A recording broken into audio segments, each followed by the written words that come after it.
जस्तो आज र भोलि गर्ने विधिहरू त मैले बताइदिइसकेँ। अब भोलिको लागि अझै एउटा म तपाईँको महत्त्वपूर्ण टिप्स बताइरहेको छु, त्यो चाहिँ एकदम ध्यान दिएर सुन्नु होला।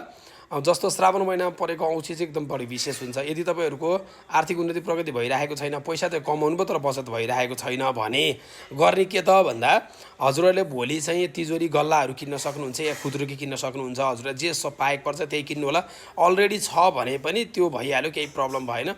तर सकिन्छ भने किन्दै हुनुहुन्छ भने पहेँलो रङ, हरियो रङ या रातो रङको किन्नु होला है। र अर्को भनेको चाहिँ त्यो किनेर हजुरहरूले बेलुका माता लक्ष्मीको अगाडि राखेर माता लक्ष्मीको पूजा आराधना गर्नु होला र त्यसमा सकेको आफ्नो गच्छेको आधारले माता लक्ष्मीलाई केही पैसाहरू चढाउनुहोस्। दियोबत्ती बाल्ने कुरा मैले भनिदिइसकेँ।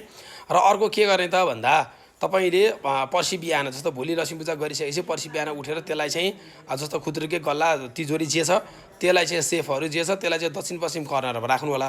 दक्षिण पश्चिम कर्नरमा राखिसकेपछि माता लक्ष्मीलाई चढाएको पैसा पनि त्यही गल्लाभित्र राख्नु होला है। र रेगुलर रूपले आम्दानी भएको पैसाहरू त्यसमा ल्याएर राख्नुहोस्। र अब तपाईँहरूले फेरि ब्याङ्कमा पैसा हुन्छ के गर्ने भनेर हजुरहरूले कमेन्ट गर्न सक्नुहुन्छ। एउटा क्युआर हजुरहरूले त्यसमै टाँसिदिनु होला।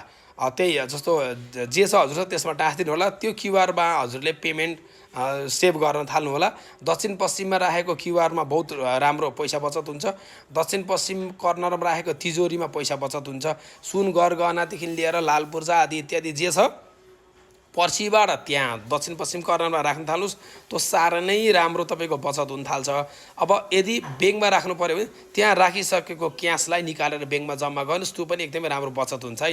यो चाहिँ भोलि किनेर बेलुका पूजा गर्ने, पर्सि बिहान हजुरले दक्षिण पश्चिम कर्नरमा राख्ने। खुद्रुके छ भने खुद्रुकेमा राख्नु नि मिल्छ।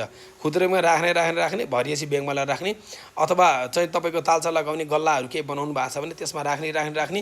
त्यसपछि हप्ता 10 दिन 15 दिन महिना दिन कति हुन्छ हजुरहरूसँग सेभिङ भएको ल र ब्याङ्कमा राख्न पनि सक्नुहुन्छ है त। र कमेन्टमा जय माता लक्ष्मी लेख्नु होला।